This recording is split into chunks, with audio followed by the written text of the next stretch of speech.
सबसे पहले अपना गुरुदेव के चरणों में प्रणाम करती हूँ, माता गौरा के चरणों में प्रणाम करती हूँ और गणेश कार्तिक दोनों भैया के चरणों में प्रणाम करती हूँ और सभी देवी देवताओं के चरणों में प्रणाम करती हूँ। मेरा प्रणाम स्वीकार हो।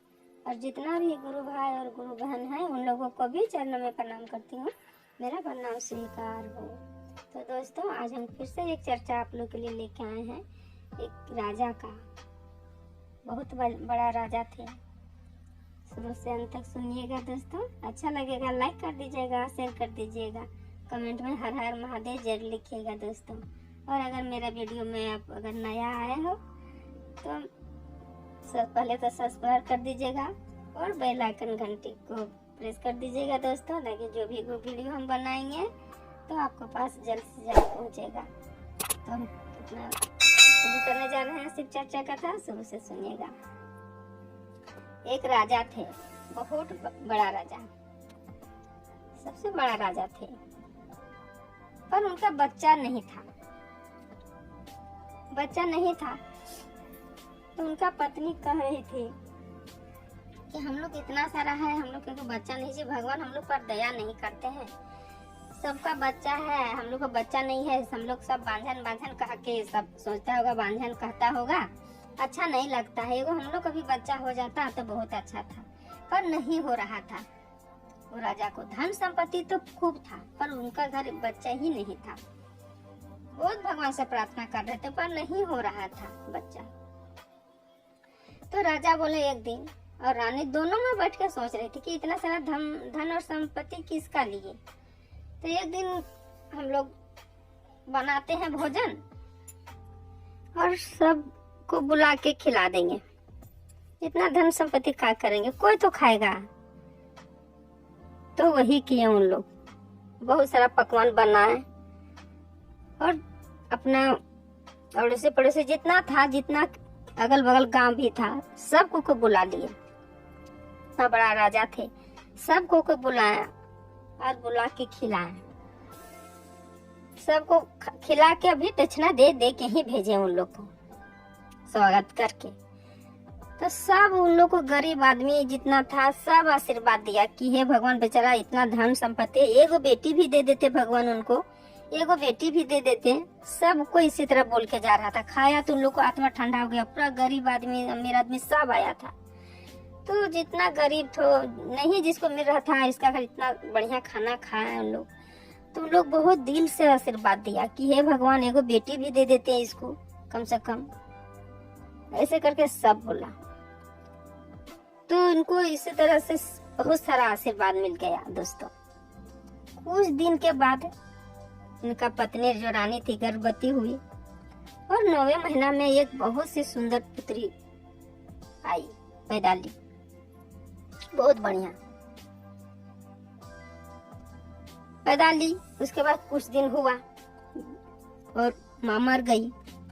माँ मर गई तो अब राजा क्या करेंगे, तो सोच रहे थे कि अब हम क्या करेंगे, छोटी सी बच्ची है तो, पर राजा ही पाले उसको। पाले तो बहुत, अपना गांव वाला मोहल्ला था, सब बोलने लगा कि बेचारी चल गई जी, अब क्या करिएगा, आप शादी कर लीजिए। राजा बोले कि नहीं, अब हम शादी नहीं करेंगे, अब जो होगा देखा जाएगा, अब यही बेटी को हम अच्छा से पालेंगे और हम अच्छा से घर देख के शादी ब्याह कर देंगे। अब हमसे कुछ नहीं होगा, हम अब शादी नहीं कर सकते हैं। अब इतना दिन के बाद एगो बेटी हुई तो इसका माँ चल गई, अब कहा नहीं, आप शादी नहीं करेंगे। पर गांव वाला नहीं माने, प्रतिदिन उसको सबको कोच रहा था, शादी करिए कह रहा था। तो राजा का मन एक दिन हुआ कि ठीक है बोल रहा है, सब शादी कर लेते हैं शादी। तो शादी कर लिया। दूसरा पत्नी आई तो कुछ दिन के बाद उसको भी एक बेटी पैदा हो गई।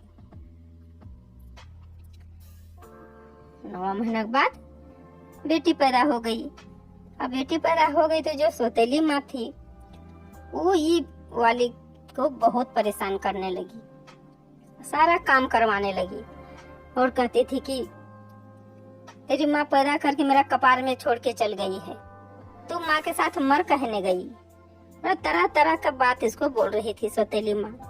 ये बेचारी रो रही थी पूरा, और मंदिर पूजा करने जाती थी प्रतिदिन, तो भगवान के पास सारा दुख बताती थी शिव को। लेकिन अपने पिताजी को कभी नहीं बताती थी। भगवान को जाके बताती, बोलती थी हे भगवान आप ही को बताएंगे, हम पिताजी की दुख नहीं बता सकते हैं, क्योंकि मेरे पिताजी पहले से भी दुख में हैं, अब नहीं बता सकते, सह नहीं पाएंगे वो, इसलिए हम सारा आप ही को बता दे रहे हैं प्रभु, आप मेरा दया करिएगा। आ जाती थी। बड़ी हुई तो सौतेली माँ कहती है राजा से कि आप इसको शादी करिए, शादी कर दीजिए, ऐसे तैसे घर जो आएगा जैसे देख के शादी कर दीजिए, और उतना हम लोग खर्चा कर नहीं पाएंगे उतना पैसा। तो एक बहुत बड़ा राजा का घर का बेटा राजकुमार घर से गुजरता था, तो इसको देखता था, बहुत पसंद लगता था उसका नजर में। जब यहाँ शादी करने के लिए इसको रानी बोलने लगी राजा से, तो भगवान सुन के थे, रानी बोल रही थी जैसे तैसे देख के इसको शादी कर दीजिए।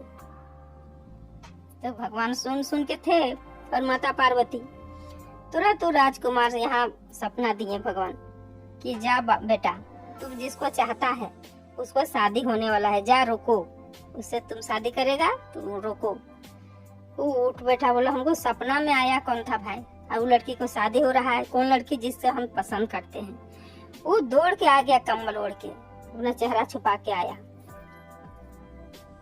तो कहता है कि हम आपका बेटी से शादी करेंगे, हम बहुत गरीब घर के हैं, हम आपको बेटी की शादी करेंगे, हम दहेज वहेज कुछ भी नहीं लेंगे। तो उसकी जो सौतेली माँ थी खुश हो गई कि चलो दहेज भी नहीं लेने चाहता है और गरीब घर का है, दे देते हैं शादी, फ्री में शादी हो जाएगा।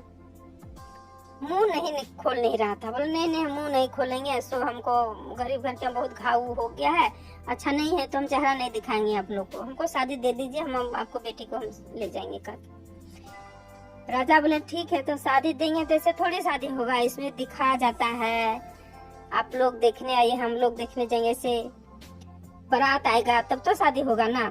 तो रानी कहती है बारात आएगा तो ज्यादा बारात नहीं आएगा, अगर शादी करना चाहते हैं तो 5-7 को ही आइएगा बाराती में, ज्यादा कोई बाराती यहाँ नहीं आना है, हम उतना खर्चा नहीं कर पाएंगे।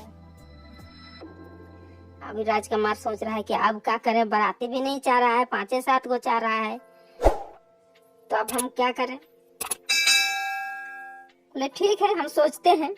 वो चले गए अपना घर, चल गए तो वहां जाके अपना बोलते हैं पिताजी से कि पिताजी हमको एक लड़की पसंद है, पर उन लोग 5-7 को बाराती मांगा है। वो कहता है 5-7 को बाराती हम लेके कैसे जाएंगे, हम लोग इतना बड़ा आदमी है, हम लोग तो अपना गांव के दूसरा कभी बस्ती को बाराती हम लोग ले जा सकते हैं, ऐसे कैसे होगा पूरा। और माता पार्वती और शिव दोनों सब सुन रहे थे, वहां से देख रहे थे कि लड़की को अब हमें लोग इसका साथ दे सकते हैं, जैसी भी हो इन्हीं के घर में शादी होगा। रात हुआ, फिर लड़का के सपना में भगवान भोलेनाथ बोलते हैं कि बेटा 5-7 को बाराती ले जाना, तेरा बाप को मना के ज्यादा बाराती कोई नहीं जाएगा, 5-7 को बाराती जाएगा वहां पर। पिताजी भी बात को मनाए, राजकुमार लड़का अपना पिताजी को बोले, उसको पिताजी मान गए, बोले ठीक है बेटा 5-7 को बाराती जाएंगे। तो उतने ही हम लोग बाराती आए और आके उसका बेटी को शादी की। और बाराती में कौन थे वो लास्ट में बताएंगे दोस्तों। आया, शादी हो गया, शादी करके राजकुमार अपना घर ले गए।